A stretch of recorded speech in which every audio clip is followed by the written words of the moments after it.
Estamos estudando o livro de Efésios. Nós vamos estudar apenas alguns versículos. Não dá para terminar a mensagem hoje, todo o texto. Então eu vou dividir em 3 partes. Nós vamos estudar uma primeira parte. Vamos terminar essa primeira parte.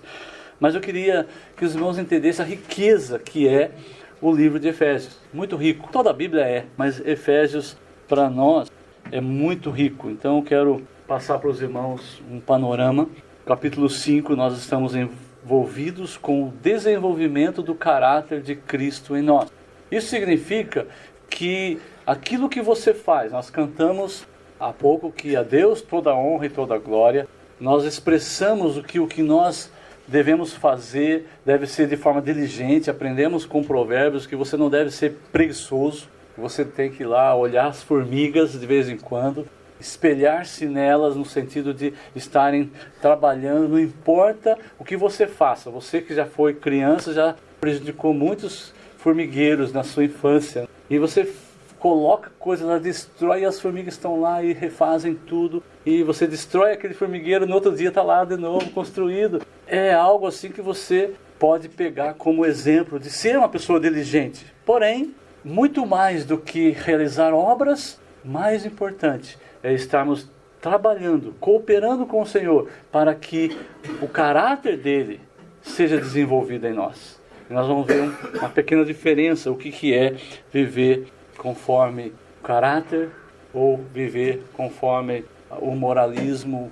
Nós aprendemos com a vida de Jesus, na última mensagem, a ter uma vida amorosa, a vida em amor. E hoje estaremos aprendendo a vida em luz, uma vida iluminada, sempre olhando para o Senhor Jesus, porque Ele é o nosso exemplo. Você vai olhar para as formigas ali como um exemplo, mas a formiga não é o padrão é o Senhor Jesus. Ele é o nosso modelo principal. A prática de Cristo é que exemplifica. Jesus dá a ordem para que você obedeça, ou Jesus dá a ordem para que você faça conforme Ele quer que você faça, mas Ele também explica como, Ele exemplifica.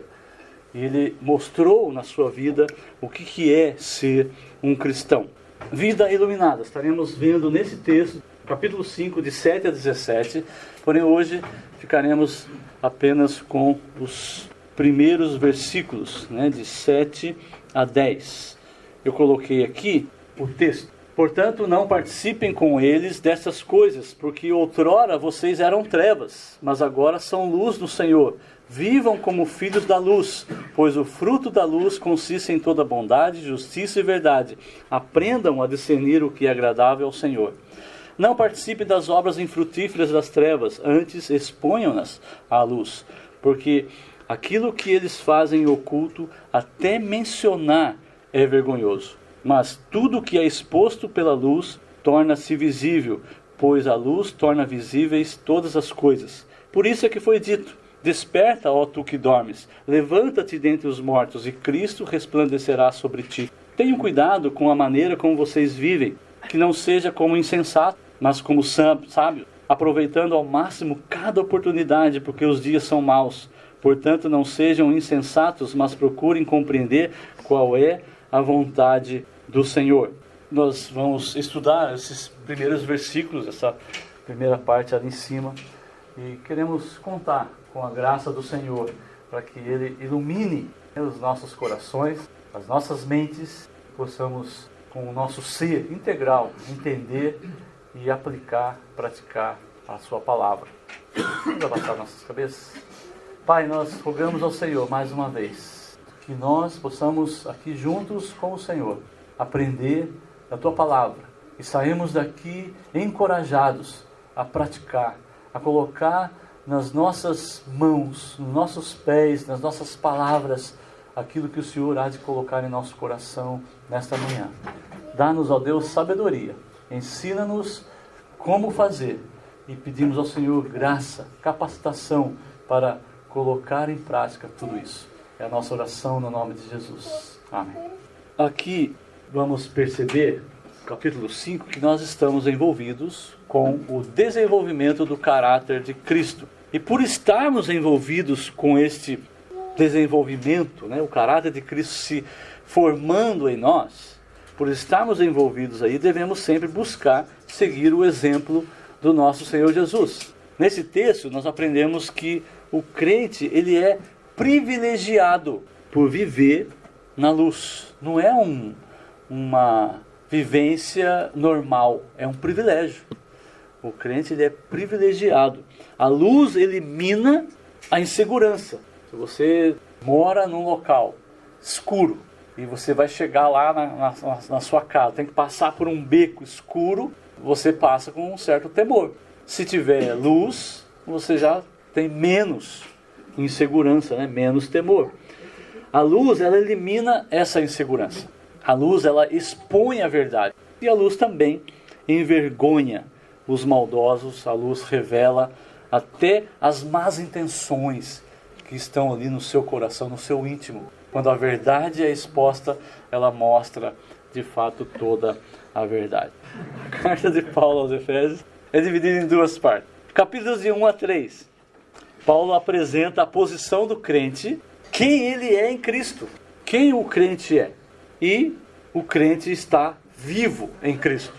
Capítulos de 4 a 6, Paulo apresenta a prática do crente, que ele faz em Cristo, como é o seu viver em Cristo. Você está vivo, agora como que é essa vivência? Como é essa vida em Cristo Jesus? Capítulo 1, na sua oração, Paulo intercede para que o coração dos irmãos seja iluminado.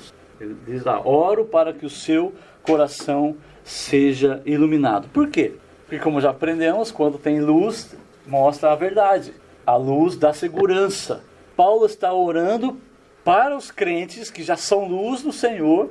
Ele ora para que o coração deles seja iluminado. Porque sem o coração iluminado nós não podemos compreender a esperança. A tradução literal aqui é: sejam iluminados os olhos dos vossos corações. Percebam aí, iluminados os olhos dos vossos corações. Você tem olhos no coração. Que esses olhos sejam iluminados. Antes de Cristo, nós éramos trevas. Em Cristo, por causa de Cristo, nós agora somos luz. E no capítulo 1, Paulo diz que quando um pecador ouve o Evangelho, ouve e crê na palavra da verdade, o pecador agora é uma criatura nova. Ele é um novo ser. É selado com o Espírito Santo da promessa. Esse selo significa primariamente que cada filho de Deus, selado agora, pertence a Deus. Tem o selo dele, carrega o selo. Então esse aqui me pertence. Se não tem o selo, esse aqui não me pertence. Você pertence ao Senhor. E o Evangelho o religou a Deus. Um religar. Essa nova criatura agora é nova justamente porque ela tem ligação com a vida, com Deus. E por isso não apenas está na luz, ele agora é luz. E através desses olhos que todo o nosso ser é iluminado.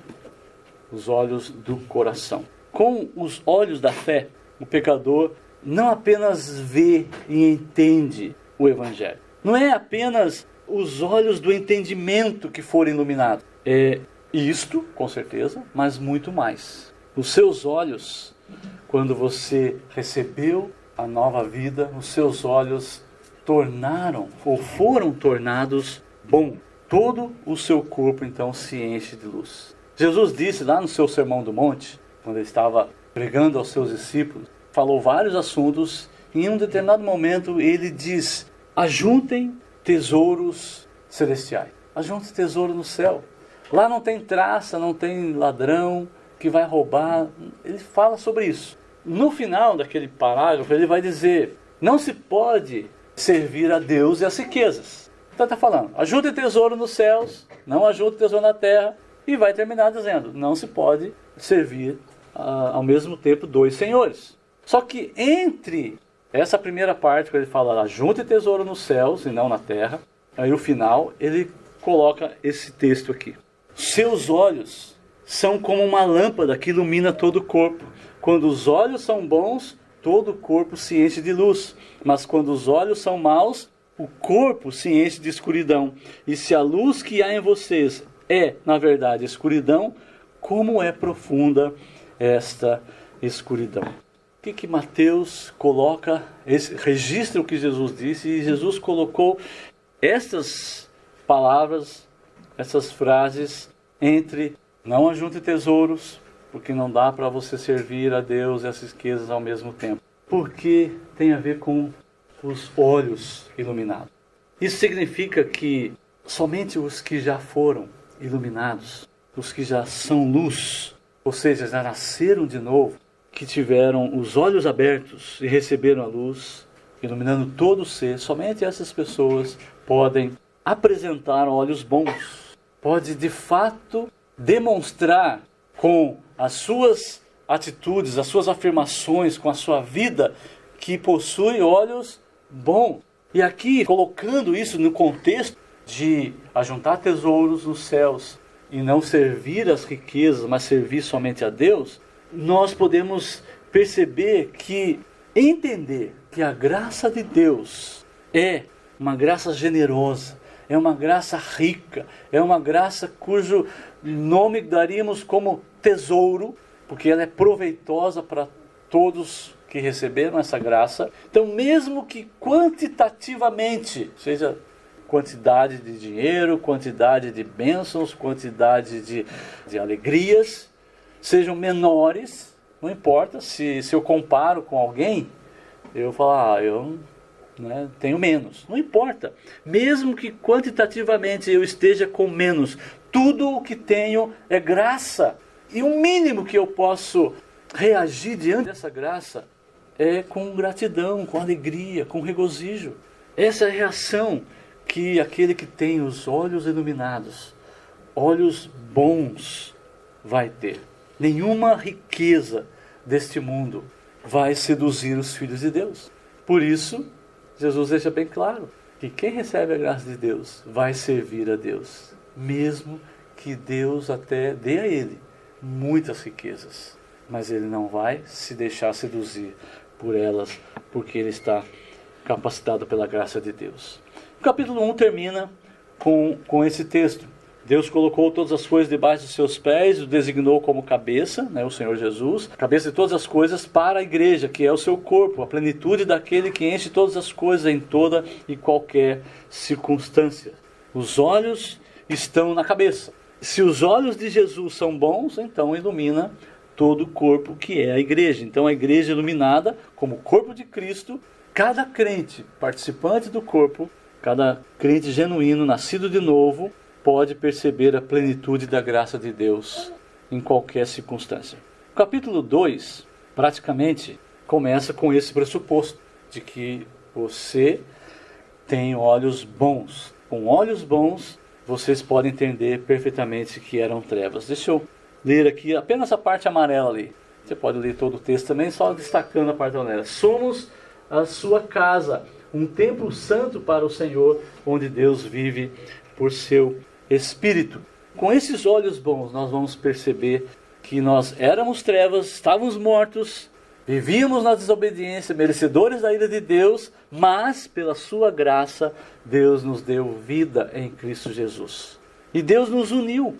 Capítulo 2 vai falar sobre isso. Quebrou a barreira, Ele nos uniu, nos juntou. E Paulo aqui usa outra figura, não mais agora um corpo, ele vai usar a figura de um edifício. Juntos estamos sendo edificados para sermos um santuário santo no Senhor, onde Deus faz a sua morada por seu Espírito. Percebe aqui o que está acontecendo no capítulo 1, não tínhamos vida, não tínhamos nada, Deus nos colocou na vida, ou melhor, nos deu vida, nos vivificou, e agora estamos num corpo, nossos olhos são bons. No capítulo 2, ele mostra para nós que juntos, podemos estar juntos, não importa se você é diferente de mim, e todos nós somos diferentes um do outro, unidos agora em Cristo, vivemos para o Senhor, somos um templo, tanto agora como igreja, não um corpo individual, mas como corpo de Cristo, todos somos habitados pelo Senhor, Deus faz morada. No capítulo 3, como já até mencionei na última mensagem, Paulo revela o segredo. Ele continua falando sobre isso. Novamente quero ler a parte amarela aqui. O plano de Deus era mostrar as muitas formas da sabedoria divina. Esse era o seu propósito eterno. Por meio da fé em Cristo, temos acesso à presença de Deus. Deus manteve oculto um segredo e Ele revela esse segredo, que todos os que creem no Evangelho, lá no capítulo 3 tem isso, todos os gentios e judeus participam das riquezas que estão em Cristo Jesus. E o propósito eterno de Deus foi realizado em Cristo Jesus.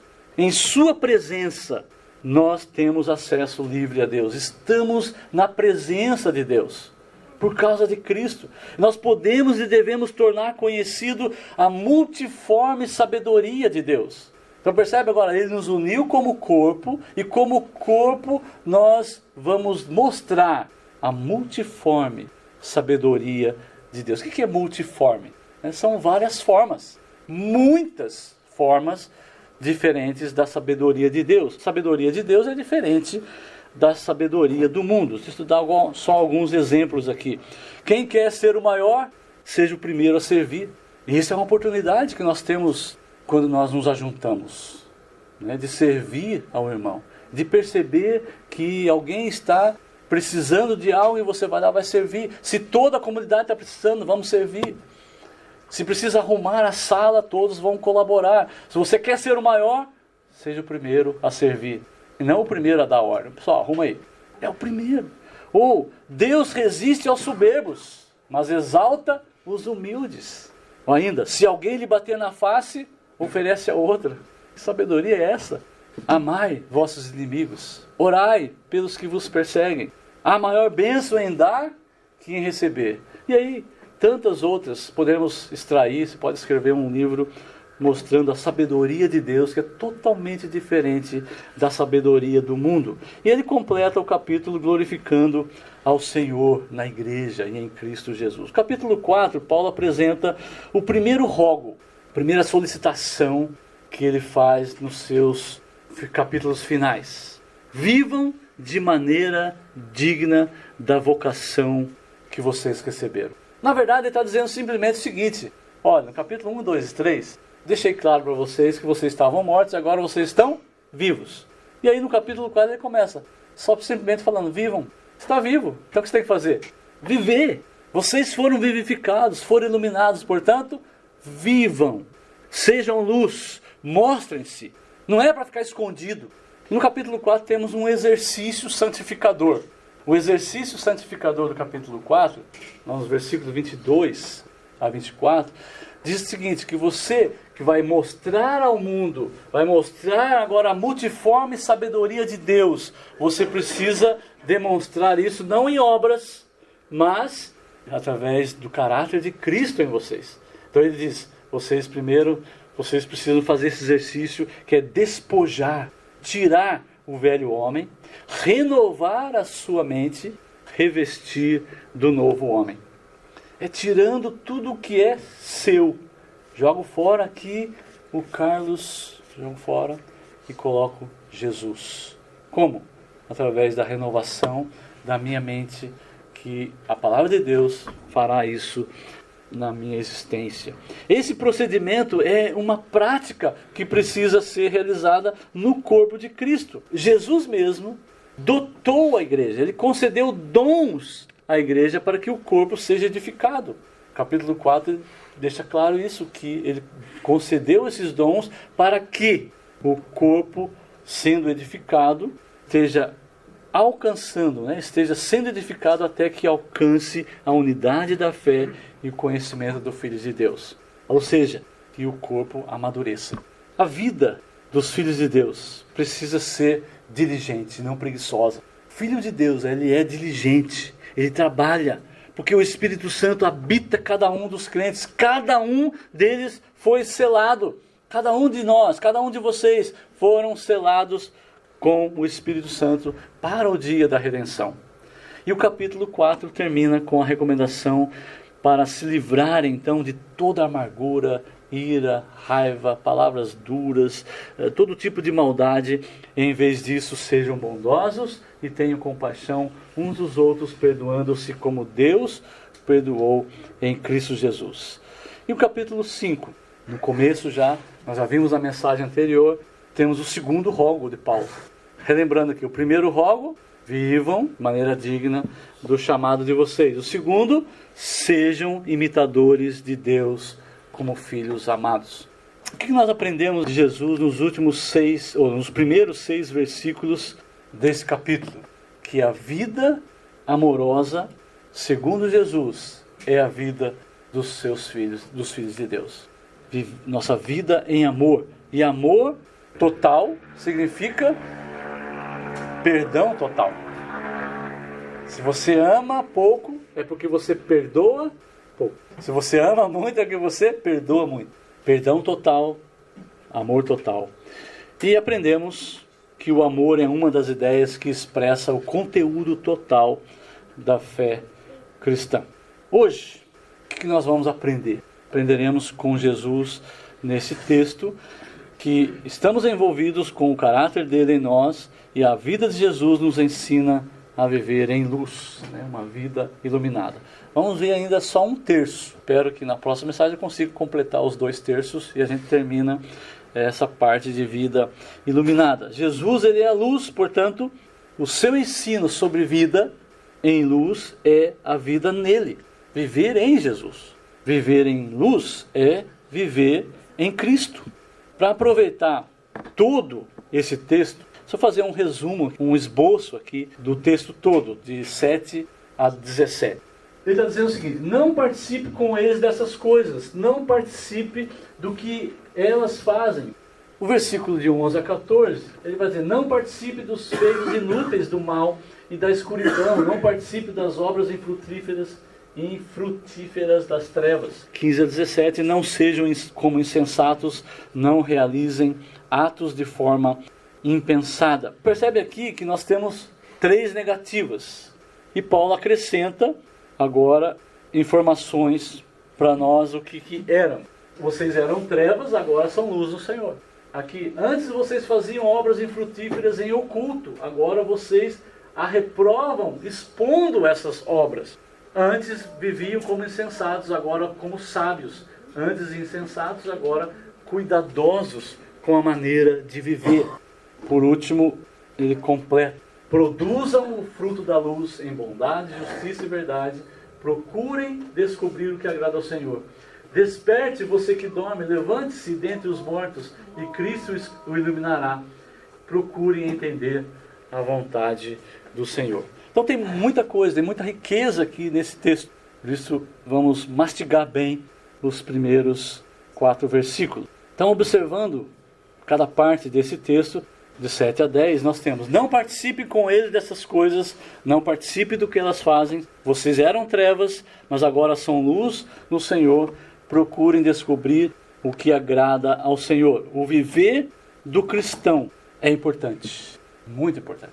Paulo, nesses últimos 3 capítulos, 4, 5, 6, ele faz 3 rogos, 3 solicitações, 3 súplicas. Primeiro, vivam de modo digno do chamado de Deus. Sejam imitadores de Deus e sejam fortalecidos no Senhor. São os 3 rogos aí, os 3 últimos capítulos de Efésios. E deixa claro que nós não estamos aqui neste mundo para vivermos passivamente. Não é para ficarmos nesse mundo esperando Jesus voltar, vivendo aqui nesse mundo, embora nós não sejamos do mundo. Vamos aproveitar então, eu não sou desse mundo, mas vou aproveitar já que estou aqui, né? Vamos aproveitar bem esse mundo, vamos pegar bem as coisas aqui enquanto não chegamos na nossa morada eterna. Não é nada disso. Nós não podemos viver assim. Deus nos mantém nesse mundo para sermos seus agentes. Como nós já sabemos, o reino de Deus está em guerra contra o reino das trevas, e o coração dos que nasceram de novo é o alvo da conquista do reino do Senhor. Jesus deixa claro, a Bíblia deixa claro, Deus, Pai, Filho e Espírito Santo deixa claro para nós, através da sua palavra, que nós recebemos um novo coração. Nós recebemos um selo, pertencemos a Ele. Porém, quem está em condição de dizer, eu sou do Senhor, e tudo o que eu faço, é escrito embaixo, porque você é do Senhor. Eu sou do Senhor, então está claro ali. Você faz isso porque você é do Senhor. Nós vivemos em perfeito relacionamento com Deus. Quem consegue dizer isso? Quem consegue dizer, eu estou cativo a Deus? Não importa o que venham a me obrigar, eu vou servir somente ao Senhor. O reino de Deus está lutando para conquistar o seu coração. Percebe que a nossa luta nesse mundo é de não deixar Deus reinar. Nós queremos colocar outro, ou nós mesmos, no nosso coração. E as trevas estão lutando. Então há essa guerra espiritual de conquistar o meu e o seu coração. E nós somos agentes de Deus para auxiliar uns aos outros nesta guerra. Deus vai nos usar como armas para que o meu próximo seja alcançado por Deus. Seja aqueles que não conhecem o Senhor Jesus ainda, estão nas trevas, possam receber o Evangelho. Sejam aqueles que já são filhos de Deus, possam receber os frutos do Espírito, o fruto da luz que eu vou produzir, e ajude então esses irmãos a se renderem a cada dia mais e mais ao Senhor Jesus. Nós éramos trevas, agora somos luz no Senhor, mas eu duvido que haja alguém que saiba viver como filho da luz, 100%, em todas as circunstâncias, em todas as áreas. Às vezes até saiba, mas não sabe. E se não sabe aqui, não consegue colocar em prática. Basta um riscar ali, já pega fogo, já sai da vontade do Senhor. Por isso, irmãos, que o Novo Testamento ele está repleto de exortação aos crentes. O Novo Testamento está repleto de orientações, está repleto de ensino, está repleto do exemplo de Cristo, está repleto das suas ordens, para que nós sejamos como luzeiros no mundo. Filipenses 2,15, para que nós apresentemos uma luz que brilha diante dos homens. Mateus 5,16, para que nós possamos procurar viver de maneira exemplar entre os que não creem. 1 Pedro 2,12, e para que possamos viver para a glória de Deus. 1 Coríntios 10:31. Jamais sairemos do propósito de Deus. Qual é o propósito de Deus para cada um dos seus filhos alcançados pela sua graça em Cristo Jesus? Qual é o propósito de Deus para a sua vida? Cada um seja conformado à imagem de Jesus. Romanos 8:29. Então imitar Deus é ser como Jesus. Em primeiro lugar, o texto apresenta que há uma diferença básica. Vocês eram trevas e agora são luz. A diferença está no próprio contexto da carta aos Efésios. Deus vivificou, Deus regenerou, Deus deu vida, Deus selou para a redenção. Uma outra observação é que não há meio termo. Eram trevas, agora são luz. Então não há mistura. Uma vez que nasceu de novo, é luz.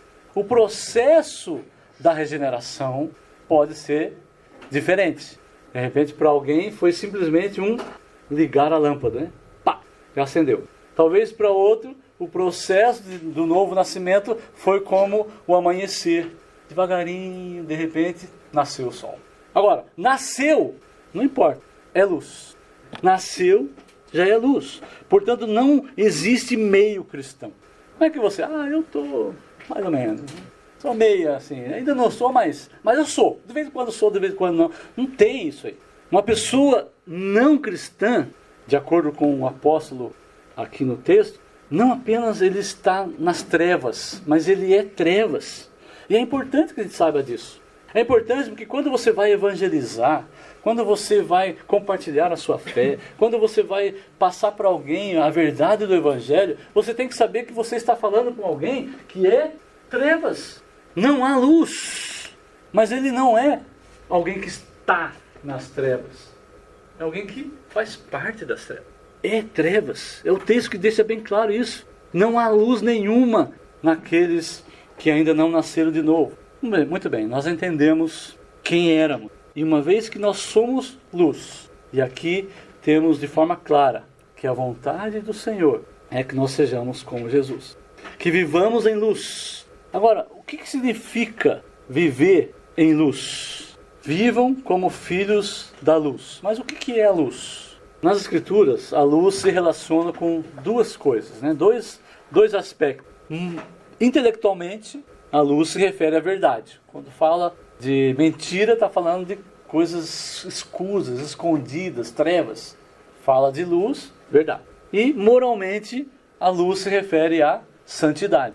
Alguém que está nas trevas é porque alguém que não está sendo santo, não está vivendo a santidade, não está praticando o caráter de Deus. Então é importante saber como que a luz se manifesta. É importante saber isso, porque o cristão não é uma pessoa que recebeu uma certa quantidade de iluminação. Ele é luz. Vocês agora são luz no Senhor. Então é importante saber como que essa luz se manifesta, né? Primeiramente, a luz se manifesta na mente, né? Uma vez que tem a ver com a verdade, a luz se referindo à verdade, o crente, ele recebeu um novo coração, ele é luz no Senhor. Nós sabemos que, pelas Escrituras, que o meio para que ele recebesse vida, qual é? Para que alguém receba a vida, ele precisa de fé, não é isso? Esse é o meio. Por meio da fé recebemos salvação. A fé é a causa instrumental da salvação. Agora, por que eu estou falando da fé? O que tem a ver a fé? Porque a luz se refere à verdade.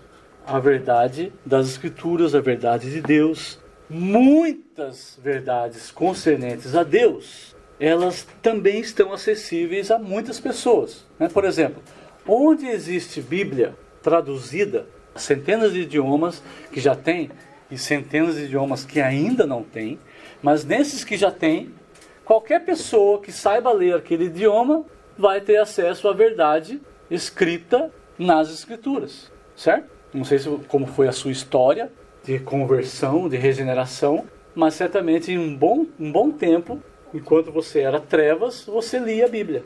Tem pessoas que tiveram um bom tempo, eu fiquei anos lendo a Bíblia, mas eu não era nascido de novo. Estava lá, lendo as verdades, entendia até a verdade, ou buscava a verdade nas Escrituras, mas sem fé é impossível conhecer a Deus.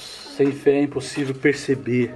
A verdade de Deus está acessível a muitas pessoas, mas tem uma diferença aqui. Por que que a luz não ilumina o não crente? Porque ele não tem a fé. Essa fé que é concedida pela graça aos pecadores no tempo de Deus. É Deus que concede. É Deus que vai dar de acordo com a vontade dele. Então, porque ele não tem fé, não tem essa graça de Deus, essa pessoa, mesmo que possua o entendimento do conteúdo bíblico, uma vez que ele não tem a fé, ele não tem a habilidade dada por Deus para que ele esteja não apenas buscando, não apenas investigando a verdade, mas a habilidade, a fé, ela busca, recebe e persevera na verdade. Isto é a fé. A fé é uma habilidade dada por Deus para buscar a verdade, receber a verdade e perseverar na verdade. Então você busca a verdade, acha a verdade. E aí muitos olham e falam, não é isso que eu quero não. Mas quem tem a fé, ele recebe. E aí vem lutas. E a luta é para abandone essa verdade.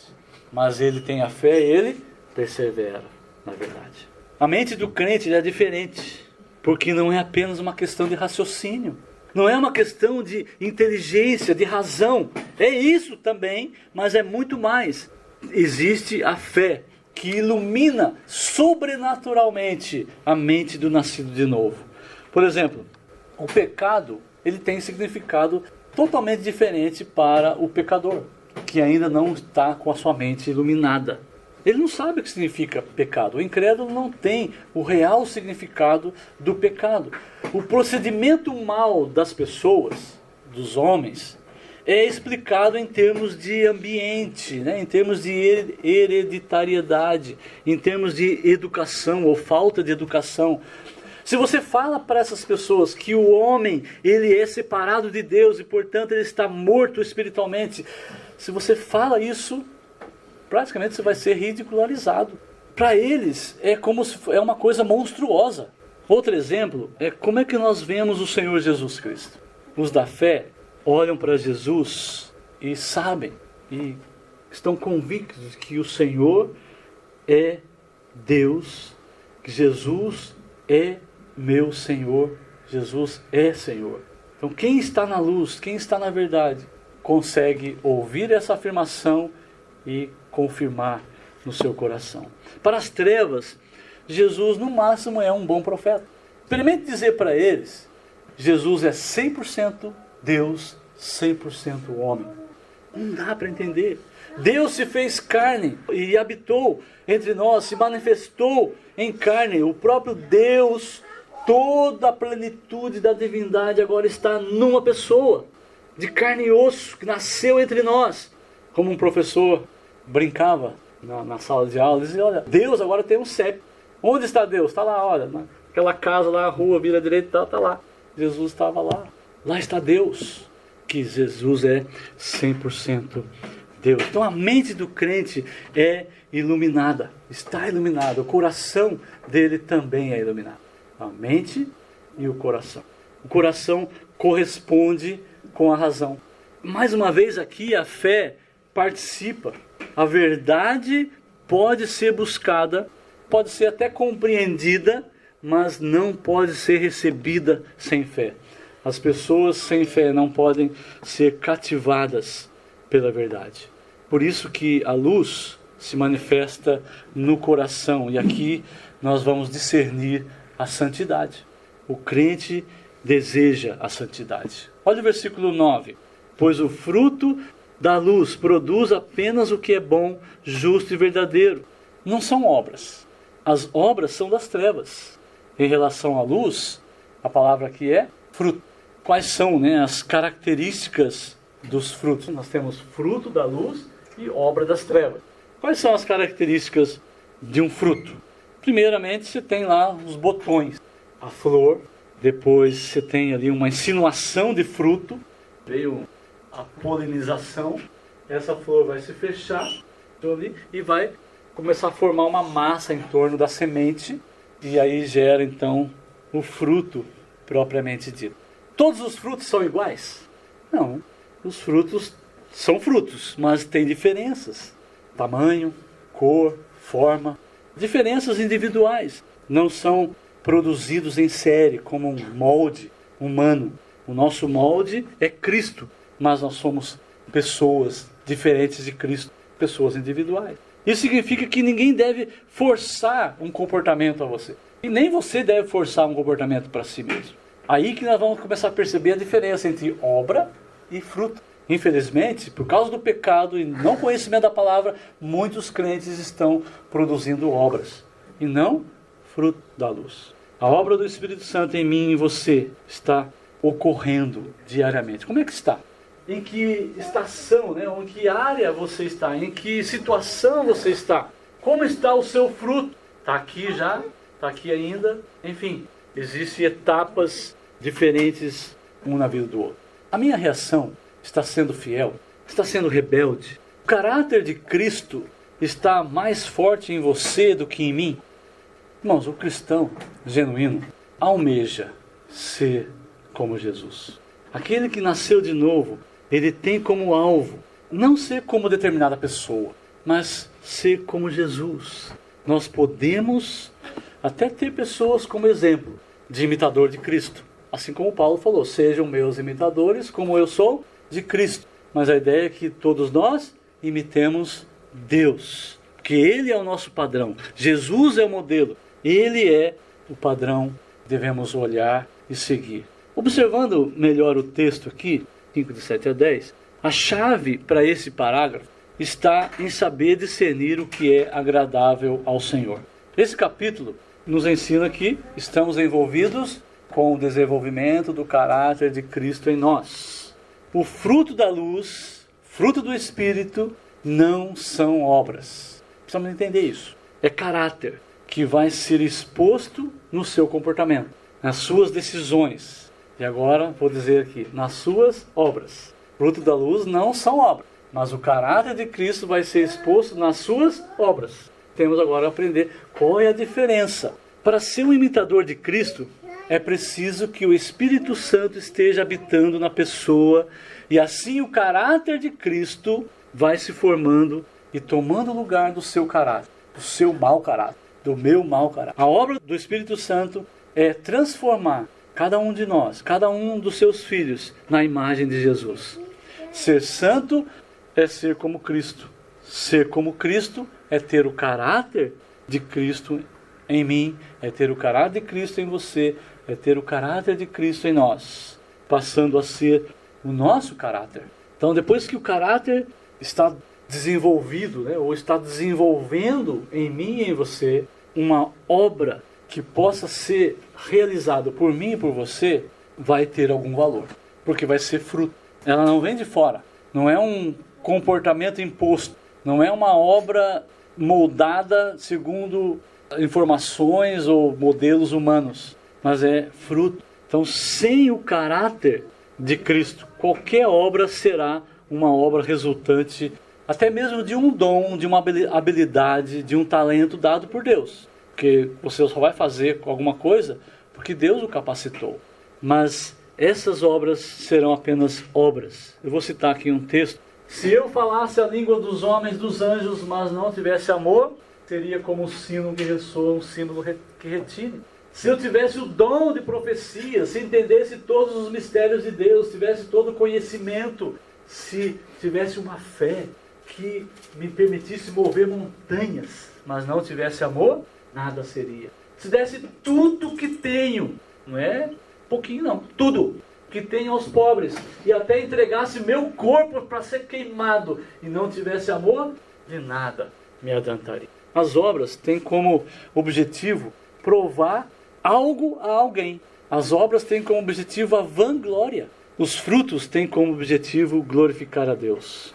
Os dons podem ser usados como vanglória ou como glória a Deus. Os dons, os talentos que você recebeu, mesmo que você esteja demonstrando fidelidade, né, a esses dons, usando toda a força desses dons, mas sem santidade, sem expressar o caráter de Cristo, nada vai adiantar. Vai ser muito bom. A igreja pode até crescer numericamente. Pessoas podem até ser abençoadas por você. Um exemplo muito simples. Você tem o dom de exortação. Você está vivendo uma vida totalmente fora do plano de Deus. Você está numa situação em que você está em pecado. Você está longe do Senhor. Já deixou de ler a Bíblia, não ora, não participa dos cultos, não expressa essa luz. Você está agora mais querendo fazer o que você fazia antes, mas você tem o dom de exortação. E de repente alguém chega para você, alguém indica para você, tal pessoa está precisando de um conforto, de um consolo, está vivendo isso, aconteceu isso na sua vida, liga lá para aquele irmão, de repente ligou para você, e você então agora tem esse dom e você coloca esse dom em ação. E aí você fala algumas palavras para a pessoa, você aponta as escrituras, tudo aquele conhecimento que você tem, você realmente aplica fielmente o dom que você recebeu de Deus, e a pessoa sai de lá, irmão, muito obrigado, foi uma bênção ter vindo aqui e falado, e vai embora, abençoada pelo dom que você exerceu. E aí você fica assim, poxa, acho que Deus está comigo, né? Então eu posso continuar vivendo a minha vida pecaminosa aqui, e aí Deus, mesmo assim Deus me usa. Deus usou você, mas mesmo que você pudesse até falar para a montanha, sai daí, e ela saísse, nada.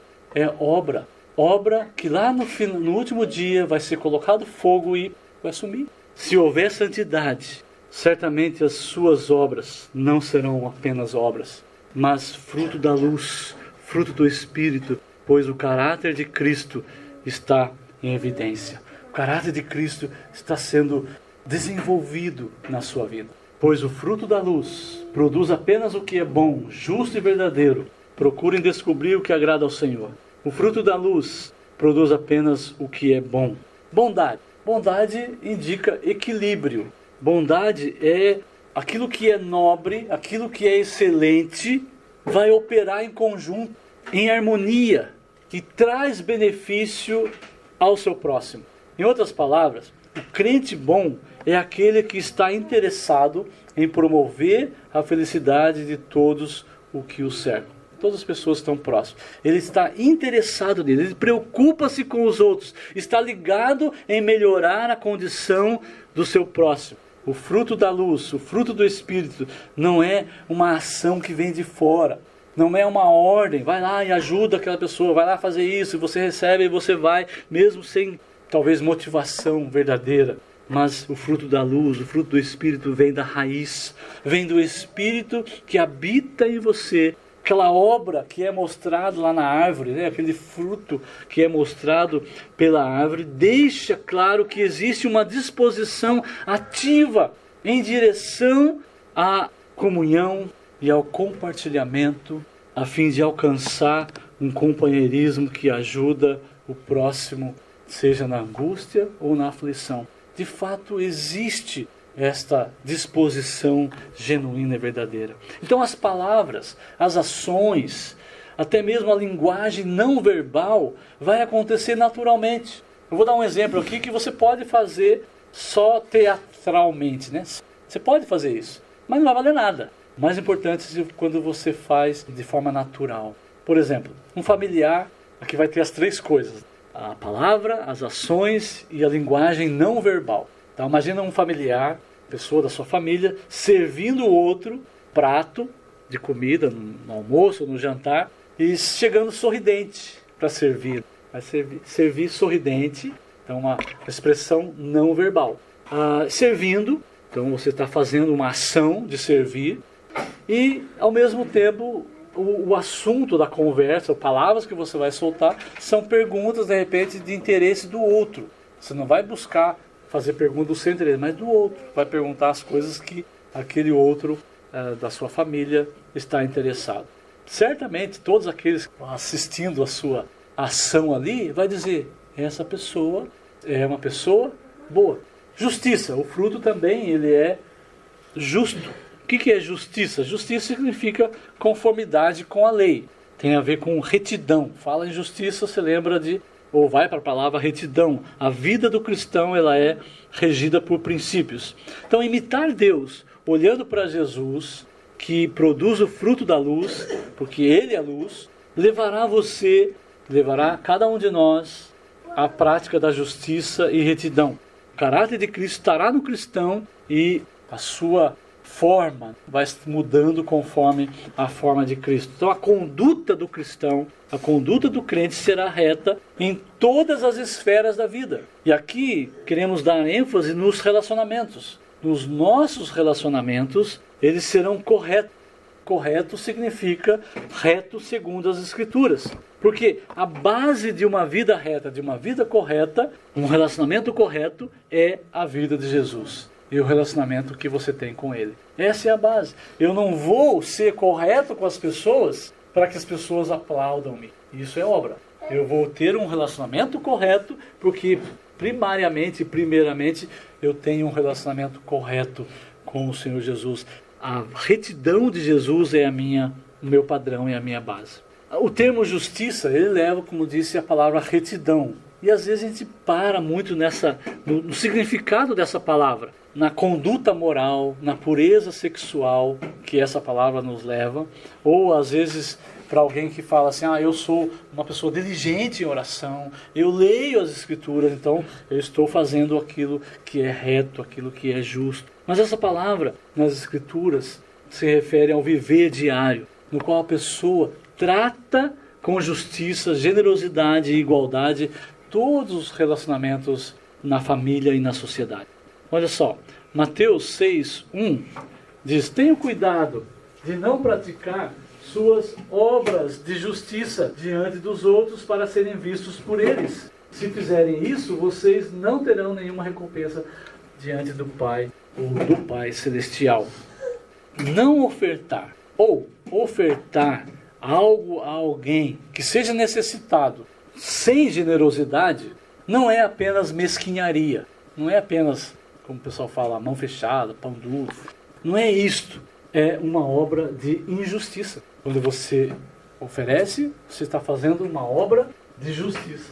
Mas quando você faz falta de generosidade ou não faz, você está praticando uma obra de injustiça. Então o fruto do Espírito, o fruto da luz, será uma realidade na vida do Filho de Deus.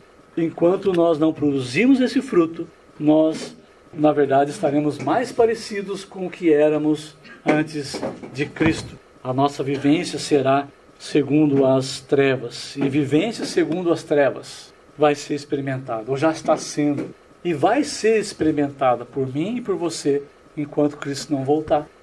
Nós vamos experimentar viver segundo as trevas. Agora, sabe o que é bom disso? Sabe o que nós podemos tirar de boa lição quando estivermos vivendo segundo as trevas?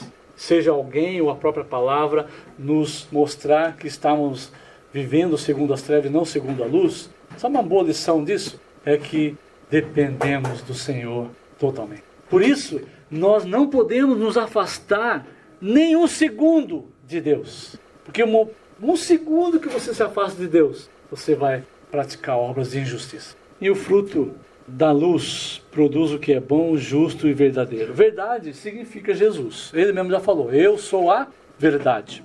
Como nós estamos nos referindo aos relacionamentos do crente, o Filho da Luz, o fruto da luz, mostrará as relações que ele vai ter com as pessoas, vai mostrar a relação com Deus.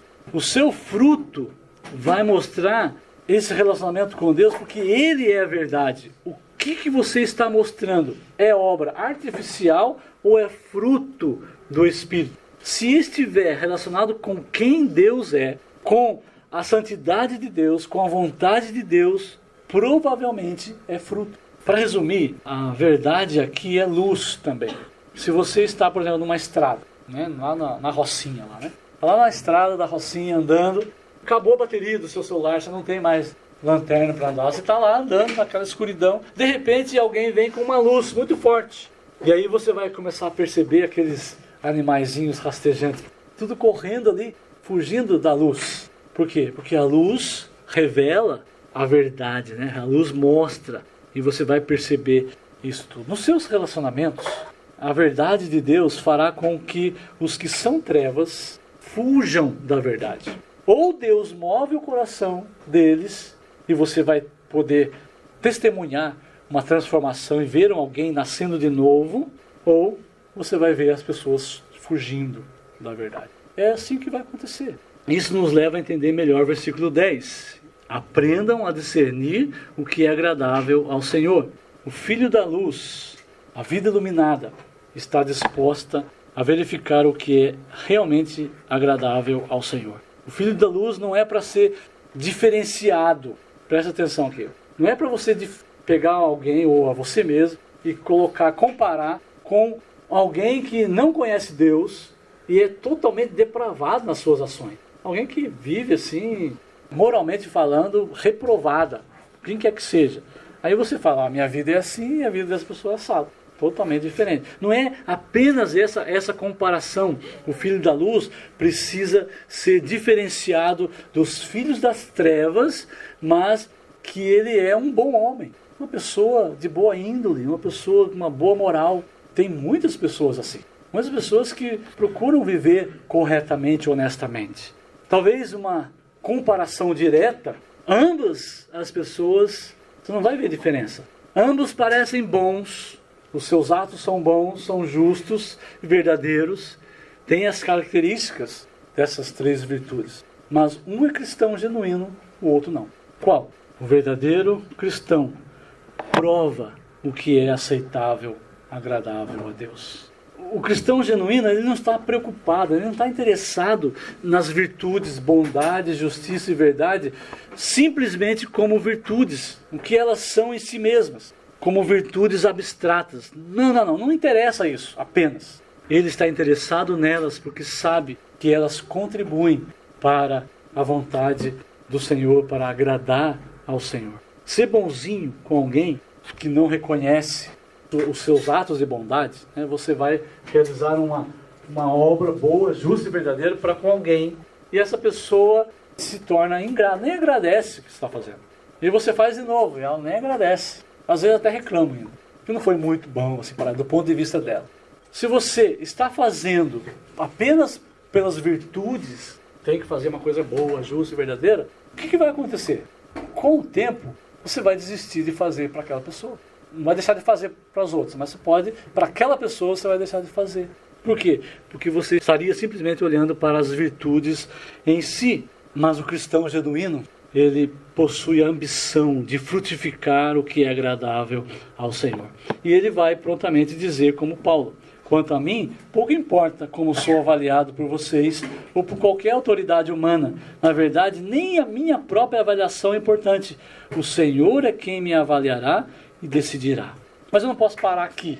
Eu quero terminar colocando rapidamente para os irmãos, por mais bonito que seja a ética cristã, ou como já vimos, por mais habilidade, talentos e dons que tenhamos recebido e vamos aplicar bem, com fidelidade esses dons, se não for fruto, nada valerá. Será como um sino que retine. Irmãos, Jesus morreu para que fôssemos luz no Senhor. Nós somos seu reflexo. Pela graça, nós somos destinados a ser como Ele, a ver o seu caráter sendo desenvolvido em nós. Portanto, quer vocês comam, quer bebam, quer façam qualquer outra coisa, façam para a glória de Deus.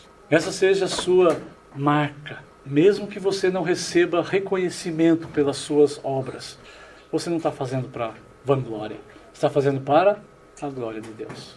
Amém? Vamos ficar em pé, vamos orar.